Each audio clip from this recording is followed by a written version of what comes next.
కట్టాలంటూ రైతులకు బ్యాంకులు నోటీసులు ఇవ్వడంపై బీఆర్ఎస్ వర్కింగ్ ప్రెసిడెంట్ కేటీఆర్ స్పందించారు. ఎన్నికలకు ముందు ప్రస్తుత సీఎం రేవంత్ రెడ్డి చెప్పిన మాటలు గుర్తు చేశారు. బ్యాంకుల్లో రుణాలున్న రైతులెవరూ రూపాయి కట్టొద్దని రేవంత్ రెడ్డి అన్నారన్నారు. డిసెంబర్లో కాంగ్రెస్ అధికారంలోకి రాగానే 2 లక్షల రుణమాఫీ చేస్తామన్నారని గుర్తు చేశారు. లోన్ తీసుకునేటోళ్ళు కూడా పోయి లోన్ తెచ్చుకోవాలని, ఆ లోన్లను కాంగ్రెస్ ప్రభుత్వం రుణమాఫీ చేస్తుందని రేవంత్ చెప్పారన్నారు. కానీ ఇప్పుడు పంట రుణాలపై కాంగ్రెస్ సర్కార్ మౌనం వహిస్తుందన్నారు. రైతన్నలకు లీగల్ నోటీసులు పంపడం పచ్చిదగ్గ నైవంచన అని ఆగ్రహం వ్యక్తం చేశారు కేటీఆర్.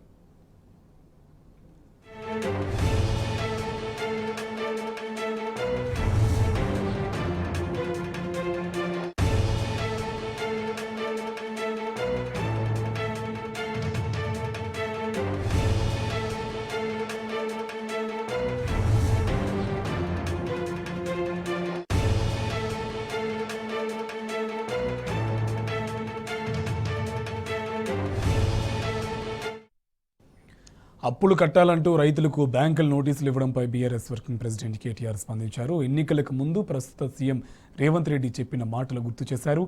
బ్యాంకుల్లో రుణాలున్న రైతులెవరూ రూపాయి కట్టొద్దని రేవంత్ రెడ్డి అన్నారన్నారు. డిసెంబర్లో కాంగ్రెస్ అధికారంలోకి రాగానే 2 లక్షల రుణమాఫీ చేస్తామన్నారని గుర్తు చేశారు. లోన్ తీసుకునేటోళ్ళు కూడా పోయి లోన్ తెచ్చుకోవాలన్నారని, ఆ లోన్లను కాంగ్రెస్ ప్రభుత్వం రుణమాఫీ చేస్తుందని రేవంత్ చెప్పారన్నారు. కానీ ఇప్పుడు పంట రుణాలపై కాంగ్రెస్ సర్కార్ మౌనం వహిస్తుందన్నారు.